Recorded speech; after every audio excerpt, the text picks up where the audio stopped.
Jim, Easter Monday at Fairy House is a special day for everybody in National Hunt Racing, but for the Draper family, you have dominated for such a long time. It must be extra special. Absolutely extra special. Even before my father won any Grand Nationals, he used to ride point-to-pointers in it. It was a big thing in this area. The Ward Union point-to-point was there, and then it turned into the racecourse and developed over the years. And but certainly when it came out of the 60s, it was unreal, and just to win the race once or twice is fine, but to do a sequence was unbelievable. And you were only a chap when your dad was, I mean, early on time when Prince Regent, you weren't even born, but like you've won 16 or 17 nationals between you. It's unheard of. But as a kid, 10 years of age, starting off in all those nationals, I mean, every Easter Monday, yes, go to the Fairy House. Yeah. First year I went, 1960 Olympia won. And after that, for the next few years, it was just a matter of getting ready and something to win the national. You just went over. I was always told, have your shoes clean and be ready. Because that time there'd be traffic miles and miles, not like nowadays. Yeah. Because it was a massive thing even for non-racing people. What about Easter Monday? Fairy House. And my father obviously was part of that. And it was unreal. And of those, there were 6 or 7 of them in a row there, and of course the famous ones, Arkle and Flyingbolt. Any one of them in particular sticks out in your mind, young boy at 10 or 11 years of age? I would have to say no. I mean, I was aware enough listening to people talking that Arkle and Flyingbolt were exceptional. Yeah. But some very ordinary horses won it. Yeah. As they do today, it's a handicap. Yeah. And you don't have to be the best horse in the race. Yeah. You just have to be the best on the day at the handicap. Paddy Woods won it twice on 2 very ordinary horses. Yeah. Last Link and Splash. And no, but you see those times, Arkle, the good horses of those days, after Cheltenham, there wasn't much choice. It was automatic. Next big race on the calendar, Irish National.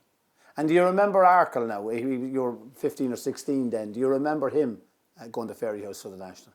No, I was a bit less. He was 63, was it? Yeah, only 13. 63. Chap. And I can't say I remember him going. No, but he was. Yeah. He was the one that was that year. Yeah. And I suppose there was great expectation and the public wanting to see him and so forth, because he was just starting to make his name that time. And no, it was unreal. Yeah. And brought up in the household with those sort of horses. Flyingbolt, a couple of years later, did that story a sort of like big raw chestnut horse after being... Yes, I was aware. See, we were here, myself and my sister's kids, out in the yard, that kind of thing, and maybe hitting a tennis ball around or whatever. And if it happened to go in over the door, Arkle would probably lift it up and give it to you in his mouth. Very quiet. If you open the door, he might, or he might not, walk out. But we were told on no account go into Flyingbolt. Now, Flyingbolt wouldn't do you. I mean, he would make it his business to bite you or do something. He was a totally different kettle of fish. But I was a little older than when he came at it. But what he did, the weight concession in those days to good horses in their own right, it was unreal. A fortnight previously, having run maybe a mile and a half less in a 2-mile champion chase. Yeah. And the champion hurdle. And the champion hurdle, yeah. Unreal. Yes. Yeah. Did you ever ride them horses? Certainly didn't ride Flyingbolt. Wasn't let near him. No. I might, the straight answer is I don't know. I never will know. I might have been plonked up on Arkle at some stage because he was just at the start, A.N. other horse. Yeah. Just an ordinary horse, and very ordinary. Yeah. And my father was used to those backward horses, and he used to say, just don't worry about him, be grand. Give him his time. And when your dad passed on and you took over the licence, straight away you were into that type of horse, Coalbridge, Brown Lad, Irish National again. Yes. Was there any other race that you would say, had they gone to Cheltenham first? Brown Lad, I think he went 1 year and then he missed a year with leg trouble, and then Cheltenham was postponed. Straight answer is I can't remember for definite. Yeah. But he 10-5 in it the first year. 10-5. Yeah. Well, you knew a fair bit about him. I don't think you rode him over jumps, did you? No, I rode him once for you in the national. At the end, yes. But as a young horse coming through, he didn't particularly want to jump quick. Yeah. He got himself handicapped. We weren't getting him handicapped. Yeah. I mean, he won a few beginners, as they call them now, and a winner's race, just about. Yeah. Because he was good enough between them. Yeah. But he was going to mind himself when he got to the fence. And for that reason, as soon as he got a bit of confidence and started to do it properly, he turned out to be very well handicapped. Yeah, 10-5. Christie was top weight that year, Captain Christie, after winning the World Cup. Yes. Went back then and he won it twice more with 12-2. Yes. Oh, yeah. 12-2 and the bottom down to 9-7. Yeah. I don't think people appreciate that. Yeah. I think that concession. Yeah, I think lots of people. I think it's only a number, but it's not. You know, they look at a race and they think from the last fence up. Yeah. But no, it was from the start. Yeah. All the way around. Yes. You know. Yeah. But Ferryhouse always sort of like was very much part of the Draper sort of folklore as well. I as an outsider looking at, not an outsider in racing, but an outsider of this family, always sort of associated Ferryhouse and the Drapers. Yes. Oh, yeah, for understandable reasons. Now, there were the first 1945, I think, Prince Regent. Yeah. And then 1954, Horse Called Royal Approach. Yeah. And your dad always thought he was... Oh, yeah. He won it as a 5-year-old, I think. Yeah, an equal. With a big weight. Yeah. And he thought he might have been anything. Yeah. Broke a bone in his knee one day out on grass in the summer. Yeah. Never any good again. Yeah. I don't even know whether he ran or not. But he certainly, it didn't happen. But he, for ages, no matter what Arkle did or Flyingbolt did, it took a long time for my father to agree that perhaps they were better than Prince Regent. Yeah. But he always felt, she knew him, Ted, he wouldn't say too many words. He always felt that Royal Approach might have been one that got away, sort of. Yeah. But look, there've been horses through the years. Other people have had them, like Golden Signet, those horses. If things just went with them, they got a bit of luck. You wouldn't know what they'd have turned into. And the Irish National nowadays, it doesn't attract, we'll say, the Gold Cup horse anymore. No, it doesn't. Not if he's a top horse, he doesn't need to run there because he'll be the wrong side of 11-7 if he's a good horse. Yeah. He'll be trying to concede 2 stone to perfectly respectable handicappers, and he will have an easier option at either entry or, well, not an easier option, but he'll only have to be 2 or 3 to win an entry bowl, and then head on to Punchestown. Yeah. Great money. Okay, maybe not as much money as the Irish National, but no, it's a handicap chase. Yeah. But Ferryhouse is not unique, but it's a great big galloping track. It takes a very, very good horse to carry top weight to win an Irish National. Oh, it does, yeah. Because they generally sling along like a big crowd of horses, the first up to the top to get a bit of light in one thing and another, and very often doesn't relent. As soon as a couple of them slow up, there'll be something else to take it on. Oh, it takes a proper horse. Were you ever tempted to run Carvill's Hill there, or was the ground gone from at that stage? Oh, I was tempted to do a lot of things with Carvill's Hill. Yeah. And I don't think that was one of them. He was better going to the left. He'd always, if he was going to make a mistake, he'd always go to the left. Yeah. Always go to the left. And although one day in Goran, I think Ken Morgan used to ride him, one day in Goran, the Fiestas, Conor O'Dwyer rode him. Yeah. And I said, Conor, you know this horse, he's not foolproof jumper. He has his own way of doing it. But whatever he'll do to the left. Yeah. So he goes down to the first and meets it wrong and jinks to the right, and Conor falls off him. Jesus. I say fall off, he came off him, but no one was blaming him. Yeah. And 2 days later he was in Martin Pipes. End of story. End of story, yeah. Mary Gale? Mary Gale, no. Well, Mary Gale had 3 wind operations in his time before he was ridden. Yeah. And but Mr. Costello, the great Tom Costello, thought he was a proper horse, which he was. And but no, that's certainly an extra half mile. But then one of the great races he ran was in the Gold Cup. The great Graham Bradley, horse, doubtful stare. Yeah. What does he do? Makes all the running. Very good. Yeah, very good. And walked. Now, I think Master also. No, he was 4th. Yeah. But legless, walked. Yeah. And one of the greatest recoveries. Now, nothing to do. I was training him and so forth and so on. Nothing to do with us or what we did to him. But a fortnight later, Herb Stanley, one of the great owners, who said, I know nothing about horses, I trust you to tell me the truth, but I want them to run. I have no interest in horses in training, I want horses that race. Yeah. That's fine. So, off to the Martel or whatever it was. Yeah. And with a circuit to go, I'd say he's 25 lengths behind them. G. Bradley again. Yeah. Anyway, he came through and he won. And Herb, he looked at Bradley. He didn't say anything. No, I don't know what that Gold Cup. Oh, what a thing to do. Yeah. He mightn't have won it anyway. But he ran there because he possibly wasn't just quick enough to win a 2-mile champion chase, and that was the other option. And was Brown Lad, he won 3 Irish Nationals, yes. 2 with Tommy and 1 with Jerry Dowd. Yes. Would he have been in the calibre we'll say, of the two great horses, Arkle and Flyingbolt, or was he as good a horse as Carvill's Hill, or was he a better horse? Well, I'd have to say he was a better horse than Carvill's Hill Yeah. on racecourse performance, Yeah. on what he did. Yeah. But we always felt, and I met Peter Scudamore one day in recent years, and he said he could never trust him in a race either. Going down to every fence, he wasn't quite sure what was going to happen. Yeah. Like he won a Welsh National. Carvill's Hill, yeah. Yeah, top weight, Carvill's Hill. But missed it, bunny hopped a few fences. Yeah. There was just that kink in him. That's a regret. God knows we all get making enough mistakes training them, but we never got him. We never felt we got the best out of him. And Brown Lad, when you were getting him ready for the Irish National now, did you say the Irish National 3.5 miles, this is the race for him, or did you take it as an after the Gold Cup? As an after the Gold Cup, but equally it suited him. When he was on song, he'd stay going all day. Yeah. No matter what weight he had. Maybe not quick enough to beat the fella beside him, but he'd stay going. Yeah. He had 1 or 2 off days when he didn't run well. And I would say he was certainly one of the better horses we had that didn't win a Gold Cup. Yeah. Just didn't fall from him. He was there one day in the snow and they called it off. Ideally, it would have suited ideally. But they called it off. So ran it in April. Yes, ran it in April and ran well, finished second, but it was on what I would call good ground. Good ground, yeah. And which didn't suit him, or didn't suit him ideally, didn't suit him as well as the winner anyway. Did you ride the Irish National yourself? No, you didn't. No. Never rode it.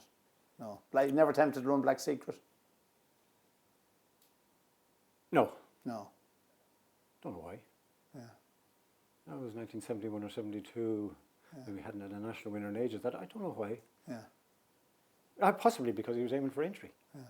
Yeah, sorry, that's the reason. Yeah. And maybe he thought it was too soon coming back to it. Yeah. Well, that time entry used to be always the first weekend in April. It's a bit later this year. But, well, he nearly had a great day in entry. He was a 140 horse? Yeah. Yeah. And the different lads, looking down through the National, different lads that rode him from, Pat rode a couple of winners, Toss rode a couple of winners, Paddy Woods rode a couple of winners, and Liam McLaughlin. Liam, yeah. And we associate Liam now, as I call him, Red Dermot, Yes. has won it twice. Yes. There was a great association always between the Drapers and the McLaughlins. Yeah, well, there's great men came from Ratoath. Yeah. Paddy Woods, Yeah. the McLaughlins. I'm not sure whether maybe they were more Dunshaughlin side. Yeah. But a lot of men then, there had been a great trainer in the County Meath called Charlie Rogers. Yes. Some men, C.A. Rogers, some men came from, very important men, you'd appreciate this, Ted, in the training sense, Nick O'Connor, Yeah. lads that knew how to look after a horse, Yeah. lads that knew a horse's behaviour when he was well or when he wasn't well, and were able to tell you. Yeah. Nick O'Connor passed away in the last couple of years. Nick was a great character, but he rode in one race. But he said never again. Yeah. And but he'd know riding the horses around the fields down there, yes or no. And you'd always know if one of Nick's horses was in bad old form. You'd hear him walking out there, dragging the heels of his boots. Yeah. Well, by Jesus, if the horse was in good form, maybe he'd step into his chin. Yeah. Joe Finglas and Charlie O'Reilly. Oh, Charlie O'Reilly was the best of them. Was he? Yeah. Possibly because he was the lightest. Yeah. But Charlie would never win a gallop. Yeah. But if you had watched it, Yeah. he'd have gone around the country. Yeah. And he'd know. He'd know. And the other lads, he's not going, we'd say, geez, he's not going well, I don't know what's wrong with him. Yeah. But Charlie would know. Yeah. That's 2 years of experience. That's something you don't learn. Yeah. No. Years and years of working at horses, you'll kind of... But they were here for years on. Here for years, yeah. Joe Finglas came here in 1945. A month or two before my father decided he'd get married. And Joe Finglas was hired to come and tidy up the place and sweep the leaves. And he was there 50 years later. 50 years later. Yeah. Never rode a horse, to my knowledge. No. To my knowledge, never rode a horse. Yeah. I'd imagine he someday when everyone was away he might have been thrown up on one, but it was never official. And but knew his horse. 10 Up was one of the better horses he looked after. There again, another one. He'd know some horses when the lads would be doing them, as we call it, or strap on them, or with a what do you call the thing with the straw? You never see them. A wisp. A wisp. Yeah. Wisp, They used to be massaging at the time when you had enough men to do it. That's right. Yeah. They'd be basically massaging the horses' backs, hopping this thing off them. It was basically a rope of hay tied into the shape of a big fist. Yeah. And they'd be hopping it off their muscles. And you'd hear the slap of it. Yes. Like that. Yes. Yeah. Yes. Yeah. if you asked a lad to do that now, he'd take fright. But he wouldn't know what you were talking about, first of all. No, no. And then maybe take you to the health and safety. Yeah. But Joe did his own thing. Joe did some of the feeding with Paddy Murray, but it was a team. It was and still is, Ted, as you know, a team game. Yeah. You need plenty of help. No one can do it themselves. Yeah. I don't care if you're Aidan or Joseph or who. Yeah. It's a team, and they're the men who always mention their staff. Yeah. It's a team game. Your father was a great man for the land and stock and that as well too, wasn't he? Yes. Well, that was his first job.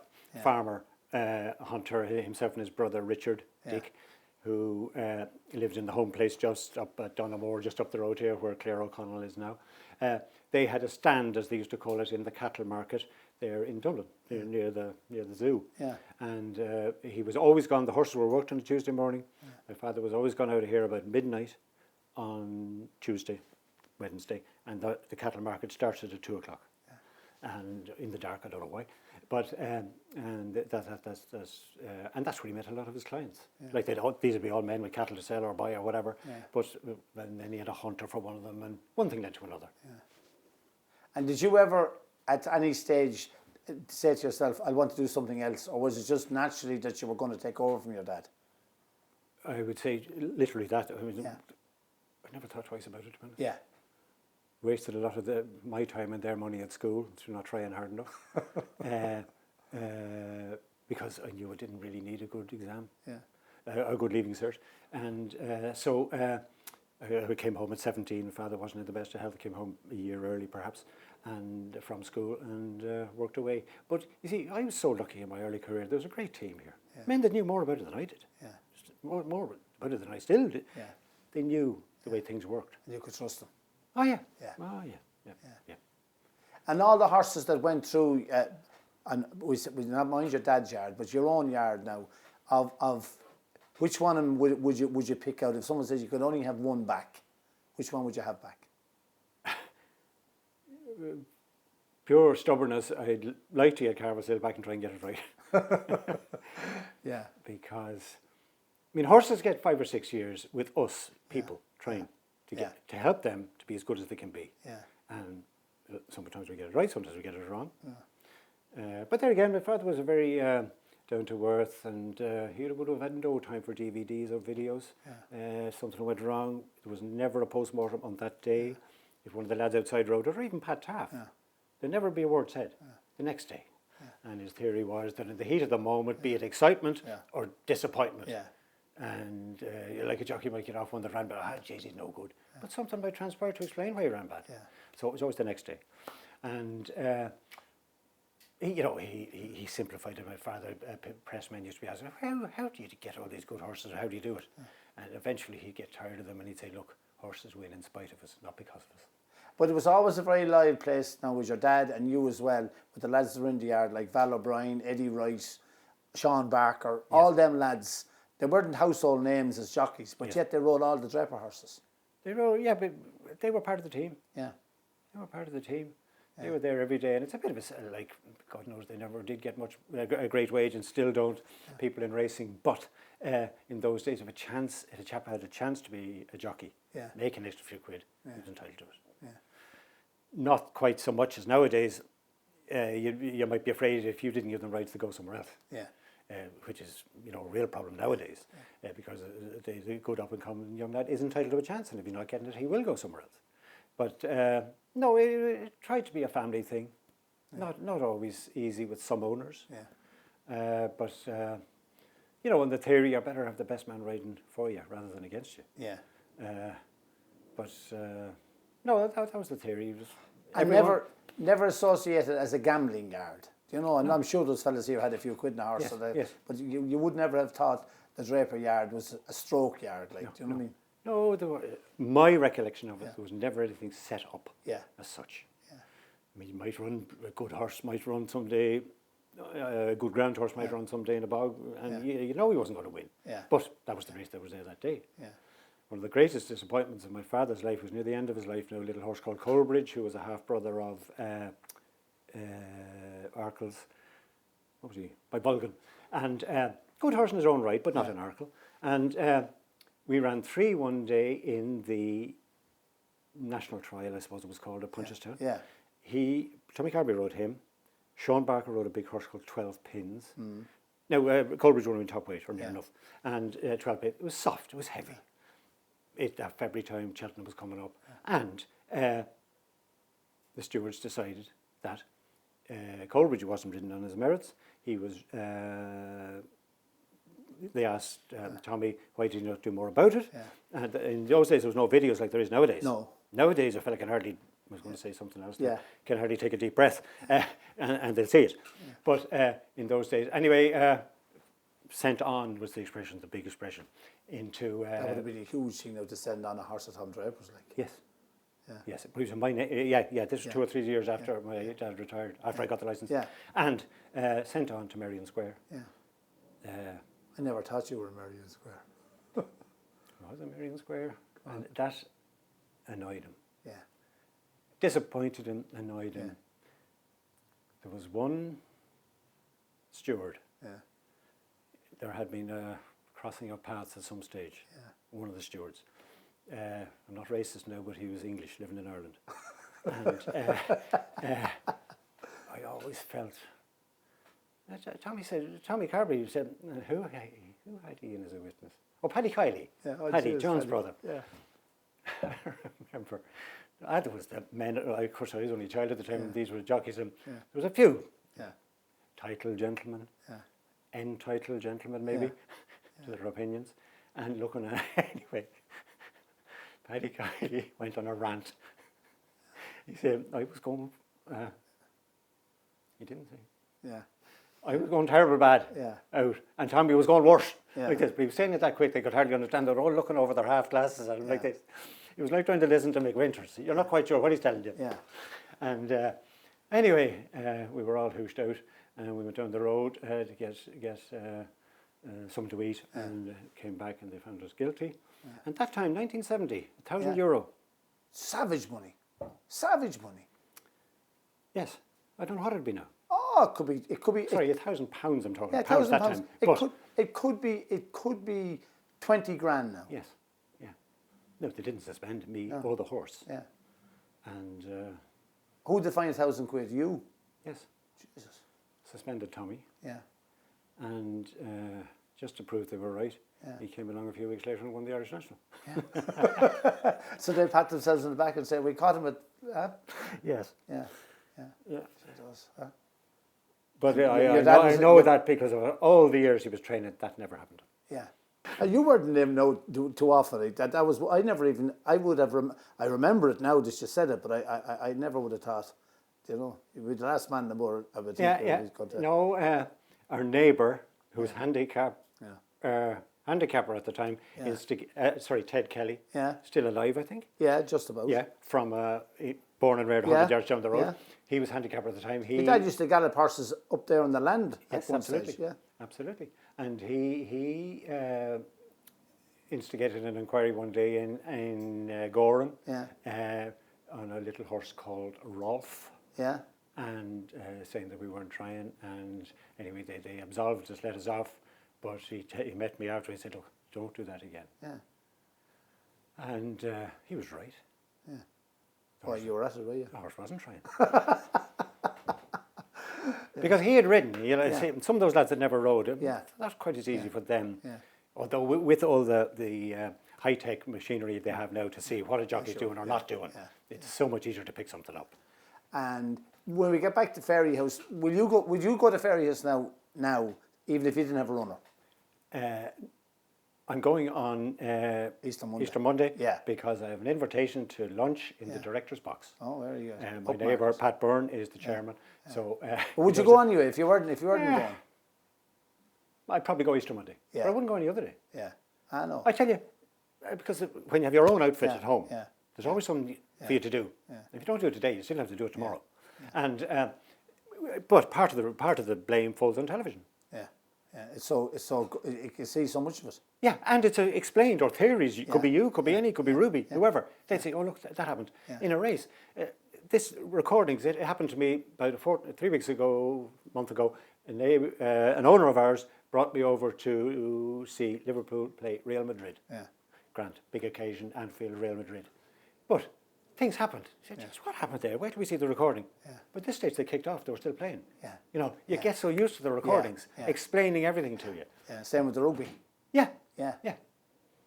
Yeah, but which is great. I can understand why some people won't go racing. It's an expensive day. You and I never had to pay in our life. No. It's an expensive day out, and depending how far you drive, and if you stay at home, either if you don't have great television, all the stations in your own house, you can go to the bookmaker shop. You see it all.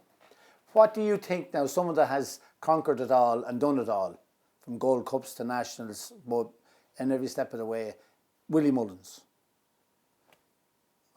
Phenomenal success. Yes. What do you attribute that to? I know his own sheer ability, but like, it's a gathering of what? The smart answer is it's a gathering of owners with money to buy him the right equipment. Yeah. Right, horses, I should say. No, but he didn't get that just because he's Willie Mullins. Yeah. He got that because he started off with nothing. Yeah. And built it up. Yeah. And showed that he could do it. Yeah. And it got better and bigger and better and bigger. And now he can source the right material. Yeah. Not all of them work out, but you have a better chance. Yeah. If it's been good one day, Yeah. it'll be better some other day. Yeah. Whereas if you go off and buy an unbroken one, Yeah. could be worth as much as yesterday's paper. Yeah. And would you be, we say, if you were advising a fella now to spend money, would you go for the proven horse, more expensive, or the store horse? The opt-out for me there is depending on what money he has. Yes. He won't get a proven horse for small money. No. Because lads know what the horse is worth now. Yeah. There'll be a customer for him somewhere if he's proven that he has potential. Whereas you can get an unbroken one at much less money. Not all, no. They're making great money, which is fine. The very wealthy people have don't want to be waiting around for paying you or me a year. He needs another while. Yeah. Whereas if they buy one that has shown he can do it, they can go ahead, and if he stays sound, if he's lucky, he'll run. He might improve, he might not, but they have a better chance, and it'll happen quicker. Irish National now, next Monday, Fairy House. You're going to go as a guest. Any particular horse that you'd like in it? Have you looked through it even, or? I haven't looked through it that closely. No. Wide open handicap. Yeah. But that's the beauty of it. It's a handicap. Yeah. Doesn't have to be a great horse. Good horse. Get it right on the day, you have a chance. It's a valuable pot too. Oh, it's a wonderful prize. Apart from the prestige, actual money. Yeah. Yeah, wonderful prize. Wonderful prize. And there's only one a year. Yeah. Only one Irish National a year, and if you're not there next Easter Monday, you'll have to wait another year. Jim, thanks very much. As always, it's a pleasure. We could keep going on. I could keep talking to you here till sometime tomorrow. You're welcome. No problem. No problem. Thanks, Jim.